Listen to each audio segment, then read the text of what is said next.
Welcome to দিশার exam guide. প্রিয় প্রাক প্রাথমিক শ্রেণীর পরীক্ষার্থী বন্ধুরা, তোমাদের জন্য এই ভিডিওটিতে আমি আলোচনা করতে চলেছি প্রাক প্রাথমিক শ্রেণী অর্থাৎ ক্লাস পিপির দ্বিতীয় পর্যায়ক্রমিক মূল্যায়নপত্র 2024-এর সেকেন্ড ইউনিট টেস্টের গণিত বিষয়ের প্রশ্নপত্র নিয়ে এই ভিডিওটি আমি তৈরি করেছি। প্রাক প্রাথমিক শ্রেণীর বন্ধুদের জন্য এই প্রশ্নপত্রটি তৈরি করেছে সম্পূর্ণ সিসিই পদ্ধতি অনুসরণ করে, অর্থাৎ সিসিই পদ্ধতি অনুসরণ করে এই প্রশ্নপত্রটি তৈরি হয়েছে। এই প্রশ্নপত্রটি একেবারে অরিজিনাল প্রশ্নপত্র। দেখে নাও, পূর্ণমান 10, সময় 20 মিনিট। বন্ধুরা, পরীক্ষার্থীর নাম, এখানে পরীক্ষার্থীর নাম লিখতে হবে, ক্রমিক সংখ্যা, এখানে পরীক্ষার্থীদের রোল নাম্বার, বিদ্যালয়ের নাম, এখানে তোমরা তোমাদের বিদ্যালয় বা স্কুলের নাম লিখবে। দেখো, প্রাথমিক শিক্ষা পর্ষদের নির্দেশ অনুযায়ী নবপ্রবর্তিত পর্যায়ক্রমিক মূল্যায়ন পদ্ধতি অনুসরণ করে এই অরিজিনাল প্রশ্নপত্রটি তৈরি হয়েছে। তাই অবশ্যই দেখে নিতে হবে প্রাক প্রাথমিক শ্রেণী বা পিপি এর গণিত বিষয়ের প্রশ্নপত্র সম্পূর্ণ সমাধান সহ। প্রথমেই দেখে নেওয়া যাক। এক দাগে কি বলেছে, আগের ও পরের সংখ্যা লেখো। এখানে 4টি প্রশ্নের উত্তর করতে হবে, এর জন্য 2 মার্ক বরাদ্দ। প্রত্যেকটি প্রশ্নের জন্য 1-এর অর্ধেক বা হাফ মার্ক বরাদ্দ। প্রথম ক দাগে দেখো, বক্সে 8 দেওয়া আছে, এর পরের সংখ্যা কত হবে? 9, এটি আমি লিখেছি। খ দাগে দেখো, প্রথম যে বক্স ছিল এই বক্সে কিন্তু দেখো 5 লিখেছি, এখানে কিছু লেখা ছিল না। পরের বক্সে 6 লেখা ছিল, তাহলে 6-এর আগে কত হবে? 5। এবার গ দাগে দেখো 2 লেখা আছে, আমি পরের বক্সে লিখেছি কত? 3, তার মানে 2-এর পরে হয় 3। ঘ দাগে দেখো, এখানে পরের বক্সে 5 লেখা আছে, আমি লিখেছি কত? 4, তাহলে 4, 5। তাহলে আগের ও পরের সংখ্যা লেখা হয়ে গেল। তাহলে ক দাগে 8, 9 লিখেছি, খ দাগে 5, 6, এখানে 5 লিখেছি। গ দাগে দেখো 2, 3, এখানে 3 লিখেছি। ঘ দাগে 4, 5, এখানে আমি 4 লিখেছি। নেক্সট আমরা দেখে নেব বাম দিকের সঙ্গে ডান দিক মেলাও। বাম দিকের সঙ্গে ডান দিক মেলাও। এখানে 4টি প্রশ্নের উত্তর করতে হবে, মোট 2 মার্ক। প্রত্যেকটি প্রশ্নের জন্য হাফ মার্ক করে বরাদ্দ, মানে 1-এর অর্ধেক মার্ক করে বরাদ্দ রয়েছে।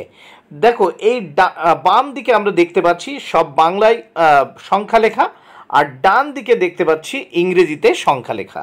তাহলে এখানে 5, বাংলায় 5, ইংরেজির 5 কোনটা? এটা। তাই তীর চিহ্ন দিয়ে দেখো আমি মিলিয়ে দিয়েছি। এবার দেখো, বাংলায় 3, এখানে এই ইংরেজি 3, তাহলে মিলে গেল। বাংলায় 11 এই সংখ্যা, এখানে দেখো ইংরেজিতে 11 সংখ্যা।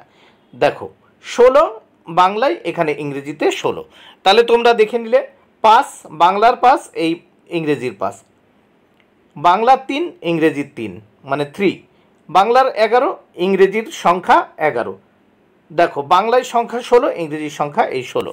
নেক্সট আমরা দেখব 3 দাগের প্রশ্নগুলো। 3 দাগে কি বলেছে দেখে নেওয়া যাক। বানান লেখো। দেখো, বানান লিখতে হবে। এখানে দেখো, ক দাগে আছে 7, খ দাগে 10, গ দাগে 3, ঘ দাগে 9। এই বানান লিখতে হবে 4টি, এর জন্য 2 মার্ক বরাদ্দ। প্রত্যেকটি প্রশ্নের জন্য 1-এর অর্ধেক অর্থাৎ হাফ মার্ক করে বরাদ্দ রয়েছে। প্রথমে দেখো 7, তাহলে আমি বানান লিখেছি, দেখো এখানে দন্ত স-এ-কা-ত, 7। এবার খ দাগে দেখো আছে 10, এখানে লিখলাম দ তালিবর্ষা 10। দেখো, তারপর এখানে আছে দেখো গতে আছে 3, তাহলে এখানে আমি বাংলায় লিখে, দেখো 3 আছে এখানে, 3 তোমরা বাংলায়ও লিখতে পারো 3, অথবা দেখো থয় র ফলা হসি 3। আবার এখানে দেখো 9 আছে ইংরেজিতে, আমি এই 9 লিখেছি, অথবা তোমরা এখানে লিখতে পারো 9, দন্ত নয়াকার হর্ষই দন্ত ন, 9ও লিখতে পারো। এবার নেক্সট আমরা দেখে নেব পরের পৃষ্ঠা। 4 দেখো, কমের পাশে একটা টিক চিহ্ন দিতে হবে এবং বেশির পাশে এই ডবল টিক চিহ্ন, দুটো টিক চিহ্ন দিতে হবে। তাহলে প্রথমে এখানে আমরা দেখে নেব 4টি প্রশ্নের উত্তর করতে হবে, এর জন্য কিন্তু 4 মার্ক, 2 মার্ক বরাদ্দ। দেখো, প্রত্যেকটি প্রশ্নের জন্য হাফ করে বরাদ্দ। ক দাগে দেখো, গ্লাসে কম জল আছে, এই জন্য একটি টিক চিহ্ন দেখো দিয়েছি। আর দেখো এই গ্লাসটি খ দাগের এই গ্লাসটিতে রয়েছে কি জল কিন্তু বেশি, তাই দেখো পরপর আমি দুটো টিক চিহ্ন দিয়েছি এই ঘরটিতে। এবার নেক্সট আমরা খ দাগে দেখব। খ দাগে দেখো প্রথম যে এখানে জালটি দেখতে পাচ্ছি এখানে 6টি মাছ রয়েছে, আর পরের যে জালটিতে 5টি মাছ, তাই প্রথম এই জালটির যে ঘর এখানে আমি দুটো টিক চিহ্ন দিয়েছি, এবং দ্বিতীয় যে জালটি দেখতে পাচ্ছি এখানে 5টি মাছ আছে বলে একটি টিক চিহ্ন দিয়েছি।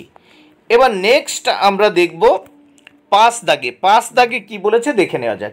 নিচের ছবিগুলি গুণে বাংলা সংখ্যা লেখো। এর জন্য দেখো 4টি করতে হবে, 2 মার্ক, প্রত্যেকটি প্রশ্নের জন্য হাফ মার্ক করে বরাদ্দ, মানে একের অর্ধেক করে বরাদ্দ। প্রথমে আমরা দেখে নেব 5-এর ক। এখানে দেখো কটা গরু আছে, 1টা 2টো 3টে 4টে 5টা 6টা, তাহলে গুণে দেখলাম 6টা, বক্সে 6টি মানে 6 লিখলাম। খ দাগে দেখো পেঁচা পাখির ছবি আছে, পেঁচার ছবি 1টা 2টো 3টে 4টে, তাই বক্সে 4 লিখলাম। নেক্সট গ দাগে দেখছি ডাবের ছবি রয়েছে 1টা 2টো 3টে, তাই 3 লিখে দিলাম বক্সে। ঘ দাগে দেখো 1টা 2টো 3টে 4টে 5টি ব্যাটের ছবি আছে, তাই 5 লিখে দিলাম দেখো বক্সে। তাহলে পিপি এর গণিত বিষয়ের সম্পূর্ণ সমাধান তোমরা দেখে নিলে। বন্ধুরা ভিডিওটি ভালো লাগলে অবশ্যই লাইক কমেন্ট শেয়ার করো। Thank you very much, keep watching my channel and my video.